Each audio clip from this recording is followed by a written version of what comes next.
Guys, Romie here. Again, happy Thanksgiving. Let me know how your Thanksgiving went. If it was good, bad, tragic, or sad, or extremely happy. I don't care. Just let me know below. But this is the review for Real Housewives of Atlanta Season 9, Episode 4.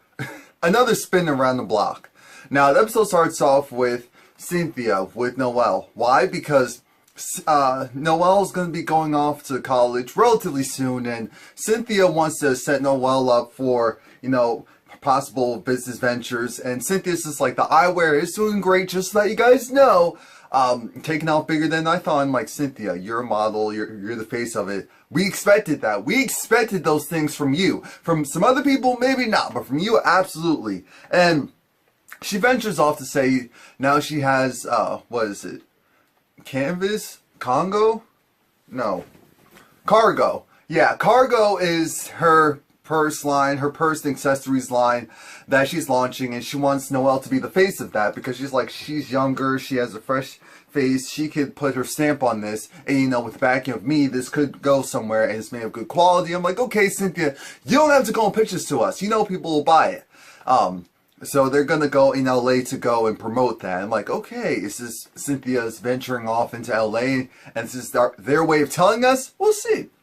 Sheree's talking with her kids, and she lets them know, because her son is there and also her daughter, that Chateau Sheree it's almost done. It's almost done, and she's excited about that. Her son was like, her son said, you know, it could have been cool if you figured this out before it was time for me to go to college and move out. And she's just like, you look, it is what it is. We're in this condo because of your father, because he wasn't doing what he was supposed to do. We went from, you know, living into a castle to living into this pauper. That's why Sheree, because I started to remember, I was like, oh yeah, that's why Sheree wanted to create Chateau Sheree.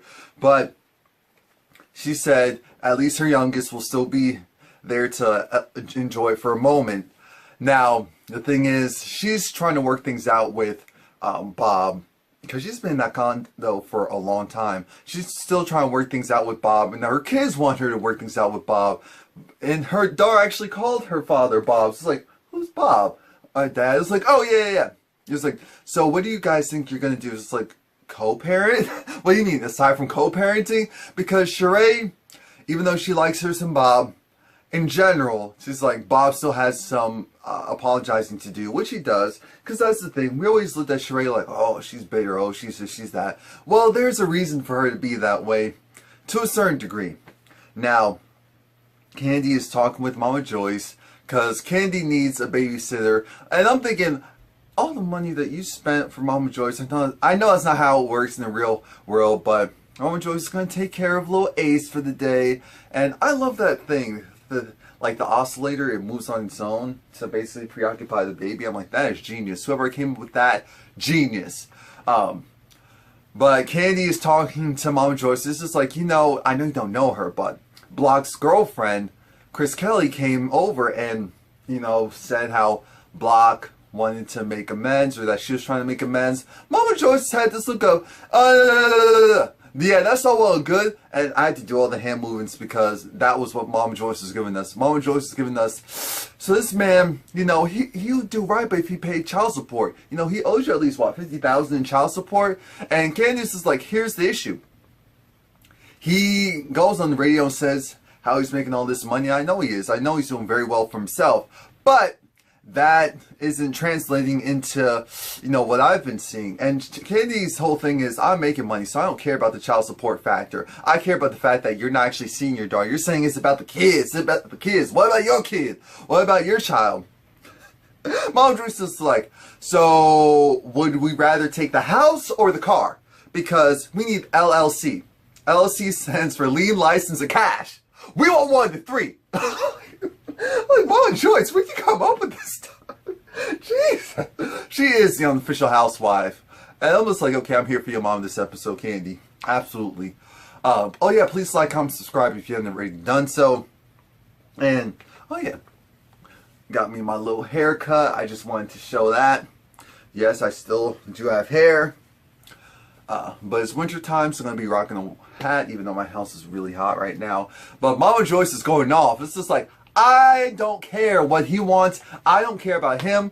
You know, after all this time, and it's just like, exactly, Mom, after all this time, he's trying to go and reach out and make it seem like it's me, or that's even Riley. We're not the ones that's supposed to be doing all this to get you to do what you're supposed to be doing. It's supposed to be you that's supposed to get you to do what you're supposed to be doing. It's just like, exactly. So what do you want? The house or the car? Because we're going to the courts and we're going to get you that money.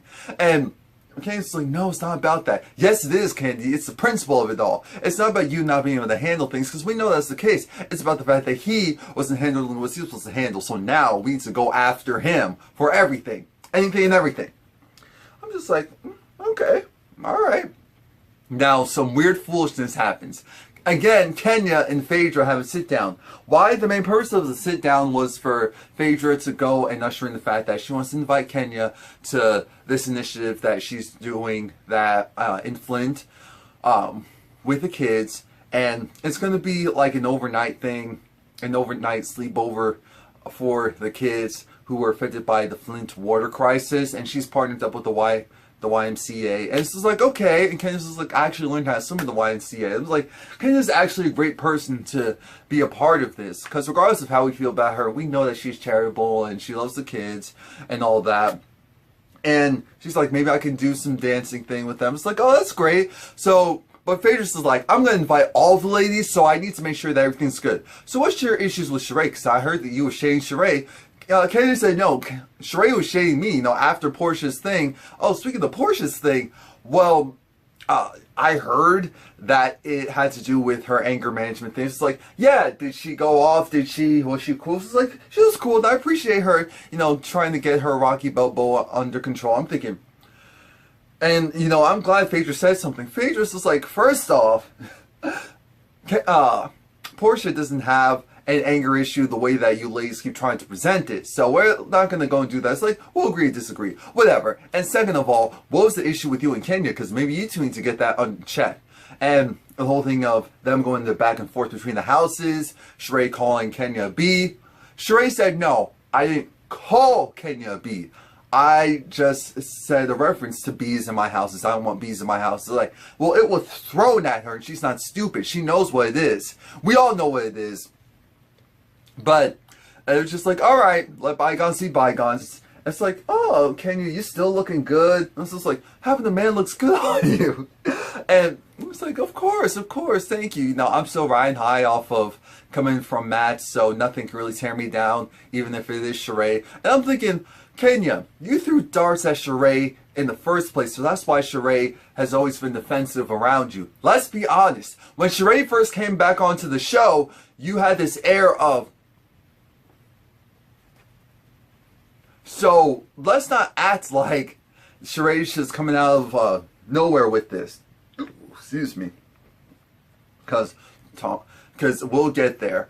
Sheree goes and she dresses really nice to meet Bob. I'm like, oh, look at Sheree. Look at Sheree.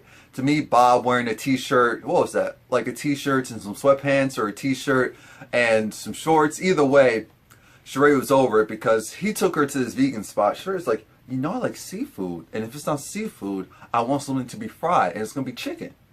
Why are we here? But let's pretend to be, this is cute. I know you're trying to do something different. Bob tries to order some fried chicken. No, he wants some wings. I'm looking at him like, you're like, no, we don't have those. This is a vegan place. But Sheree's saying, this is all well and good, and I appreciate you working on yourself and all that. Oh, and you want to come into the house? That's nice. First, you need to apologize, because people have been looking at me a certain way for years because you haven't owned up to your part of the situation. The fact that you had the women all up in through my house and all that.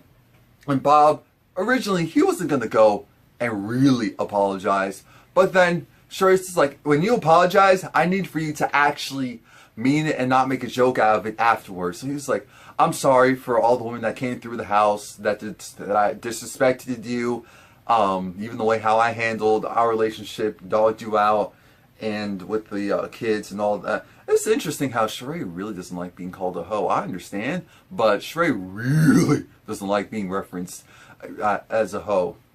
I find that very interesting. I guess maybe it's because of her relationship with Bob. It's just like, I don't do hoish behavior. I was with someone who did, so you're not going to go and disrespect me by doing that. But Bob really apologized, and she appreciated that. And then it went to, wow, Why is your chest all glittery? Let's see more of that? Okay, well, first off, take me to somewhere where I can actually eat, because I'm only picking at this food. I ate the spring roll, but let's go and get some fried chicken. Down. Yeah, why'd you just take me there in the first place, Bob? I know you're trying to get you. Whatever. Now, Cynthia is doing everything that she used to do to get Noelle prepared, because now she's going to do the cargo launch, and because they're in LA right now to promote that. And she's like, I need you to take this seriously, because I'm setting you up for something great. I know you want to do modeling, and this is your way into modeling. You're equally and more so beautiful than I am, but you're not as tall. Again, that doesn't matter nowadays, but I want to make sure that you have all of the advantages that you'll need, because I'm already a name in the brand in that industry, so you're going to have a lot to prove. Now, Phaedra also, I forgot to mention that Phaedra has a laser tag portion, but an adult laser tag, because even Kenya was just like, laser tag, you know, kids? It was like, no, this is late so we can have drinks. It's like, oh, you drink? It's like, you know, I may drink a little something. It's like, Phaedra, you know you drink. I'm like, Phaedra, we know you drink. Stop it. And there's nothing wrong with that. Stop it. And everyone's starting to come into the laser tag. Wait a minute. I just realized it. I was like, is that Mal? Mal, how did I miss that with Mal going and hanging out with Kenya? I don't know how I possibly missed that. I'm like, okay, I guess that makes sense, since Cynthia and Kenya are cool. It's just weird to see Mal on the show. I don't know why. Cynthia's bugging out because she's like, I know this is going to go well, but oh, this is a lot. Thankfully, Noelle handles stress better than I do, but sometimes she's overconfident, and I need to make sure every T is crossed and every I is dotted. Now, the laser tag goes off without a hitch, because it's like the ladies get, and I'm glad they chose laser tag, not something where you actually shoot the person, because I'm sure some feels will have been hurt. But you know, with a little buzzing, and then that's cute enough. That's cute enough, and everyone gets to have out their frustrations. Leon comes through, because of course he's always there to support. He lives in LA, so it makes perfect sense. And it looks like everything's going off without a hitch. And the one funny part, or one interesting part, was Noelle's feet hurt. And I'm like, as long as the shoes aren't messing up your feet, as in your feet won't look busted afterwards, get back up and continue to work. Because Cynthia's just like, wait a minute, why is she sitting down? Leon's like, you know, her feet were hurting. Like, and because she's actually doing work. This is why he needs to actually do some work. Get up.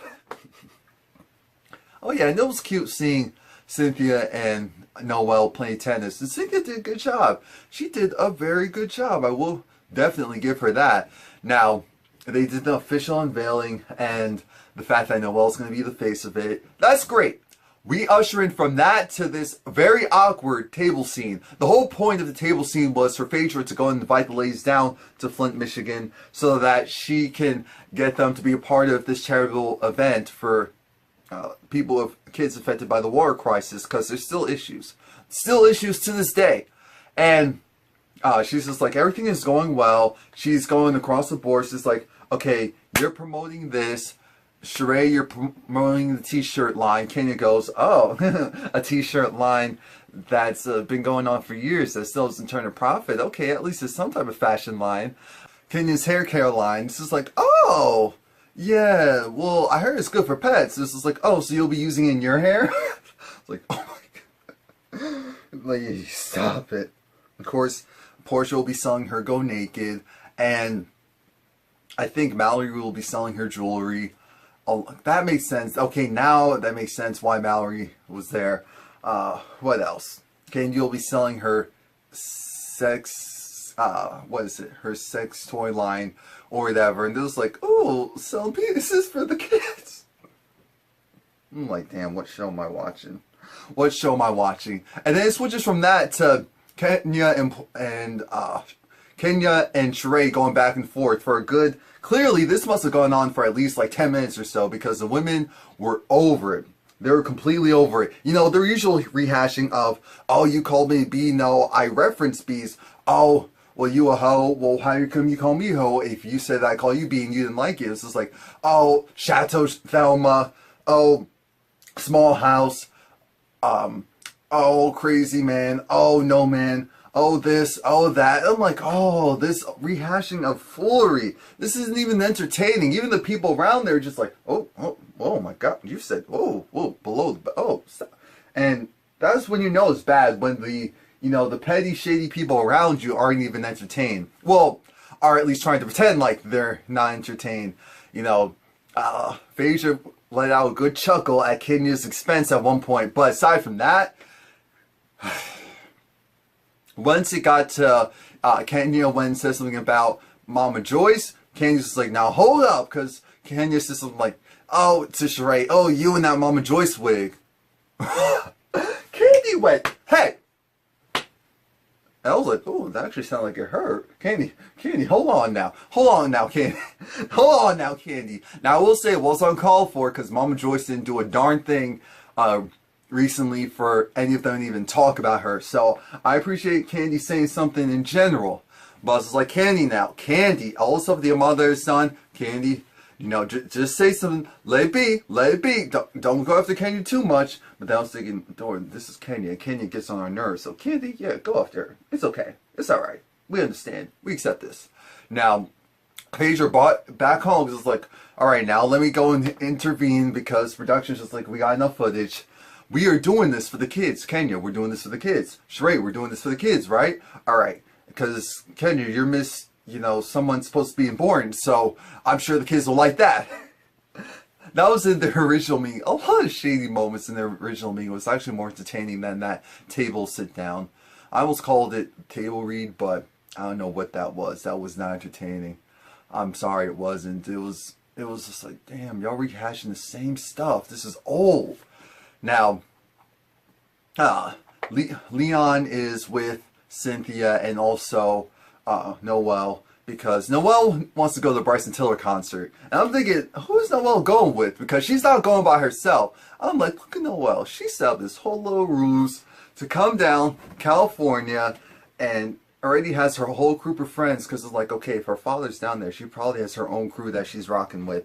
So Cynthia's just like, call me, text me. I'm going to call you. I'm going to text you. I'm going to go there. I'm going to go on stage. We're going to make this happen. We have cameras. We can make it happen. You better text me back. And, this is where Cynthia let it to be known that she's getting a divorce from Peter. And she's upset because she's like, she has a great relationship with Leon. And she wants that with Peter as well. Relationship after the divorce or after the separation. And I'm thinking, Cynthia, that's asking a lot, because regardless of what Peter did, because Leon's just like, I didn't support it. I supported you and I supported him, but I thought you two were rushing it. I didn't think that it made a whole lick of sense. And Cynthia's like, I moved down to Atlanta. I did compromise to try to make things work. And I pull along the line. And it's just like, for us not to not even come out on the other side as friends. That's a lot. That's a lot to deal with. I don't know how I feel about that. I'm looking at her like, I don't know how I feel about it either, because that's a lot. That's a lot. But you're also expecting a lot from him, which he doesn't necessarily owe you. He doesn't owe you friendship after you calling off with him, whether it being the right decision. I'm not saying if it was the right decision or not. It was the right decision. And so Leon's just like, regardless, I support you, whatever your next steps are. Cynthia's like, I don't know if I'm going to stay in Atlanta or be in LA. I do know that I am moving forward regardless. I'm just like, I kind of wish we had this Cynthia. I know she probably wouldn't have been as... she could have just been the fun person to be around the other ladies while they're in the mess. Even though we did have some golden moments with Peter. It will be nice to see Cynthia in just a fun, business-oriented mode. We need to see more of that on this show. Now, oh yeah, and did you catch when Kenya said to Phaedra, it's like, now Phaedra, stop lying, just like how you do in your court case. Oh my gosh. So Candy picks up Mama Joyce, because I forgot where they were going. It doesn't matter. Because all of a sudden, not all of a sudden, but Brock calls. He calls, and Mama Joyce is like, who is that? Is that really? Because Brock wants to know what's going on with Riley. And Mama Joyce is like, hold on, $50,000 is what's going on with Riley. She's like, oh, this is Mama Joyce, what's good, what's going on? Like, how come, where have you been? Why haven't you come see Riley? It's like, you know, and then Candy takes it back because Brock is getting a little buck with Mama Joyce, which can happen from time to time. But again, since he was in the wrong for that as well. And Candy's just like, look, you're trying to come in and out of our lives. You're trying to make it seem like I'm being the difficult one. You're actually trying to make it seem like your daughter's being the difficult one. You're like, you feel like you shouldn't have to chase us. You should be chasing your daughter and myself because you're saying you want to have this pseudo relationship. And that's what it is, a pseudo relationship. It's a placebo relationship because it's not real. It's not real. You call her. I have the call logs. You don't call me that much. You call me every once in a while and you text her. And if she doesn't text you back, there's a reason for that. You've spent years of being the Make-A-Wish dad. You know, you call every once in a while, you show some good faith, and then you disappear for the next couple of years. That's how it really is. So I'm tired of you. I don't ask you for money. I don't ask you for anything. Your daughter shouldn't have to go and ask you for anything. You should be making the full effort. It's just like, oh yeah. He's like, well, when I come around, I'll come around. It's like, exactly. When you come around, you'll come around. That's how it's always been. I was like, I'm tired of that bleep, bleep, bleep. You see the bleep, bleep, bleep. And I'm like, Candy, I'm here for everything that you're saying. I'll believe everything that you're saying. And clearly he's showing himself. The fact that Bravo went and did a oops, ta-da, now he's on the show on you. I don't know. Bravo's getting a little crafty over there. I don't know how I feel about that. It may be good for us, but I still don't know how I feel about that. That's a little shifty and shaky. But again, we did say we want something to shake things up. So I can't complain. I cannot complain. Now, with all the stuff that's happening in next week's episode, Sheree's son, I don't know what was it. He got arrested for a DUI or under the influence of marijuana or something. I don't know. We'll see what happens there. Please like, comment, subscribe. Let me know what you think.